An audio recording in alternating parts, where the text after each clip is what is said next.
जळगावचे जो विमानतळ आहे त्या ठिकाणी आपलं ट्रेनिंग जे पायलट्स असतो त्या ठिकाणी ट्रेनिंग स्कूल पण आहे. आज दुपारी सुमारे 1:45 ज्यावेळी एक ट्रेनी पायलट आणि त्यांचे जे इन्स्ट्रक्टर आहे ते ट्रेनी विमानाला घेऊन ते जात होते. तिथे रनवेवर त्यांचा जो विमान आहे ते स्किड झालं.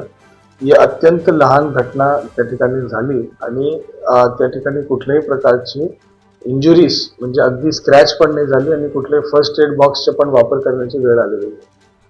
विमानाला जो मायनर त्याच्यामध्ये जो डॅमेज झालेला आहे म्हणजे स्क्रॅचेस सारखा डॅमेज झालेला आहे ते इमिडिएटली दुरुस्त करण्यात आले आणि त्याच्यानंतर त्याचा पुनर्वापर पण सुरू झालेला आहे.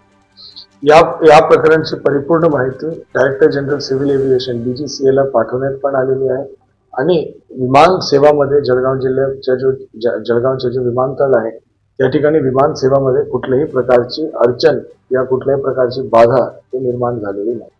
कुठल्याही प्रकारची मायनर इंजुरीज पण झालेली नाही. सगळेजण सेफ आहे आणि कुठल्याही प्रकारची अफवा या संदर्भात अजिबात पसरू नका ही माझी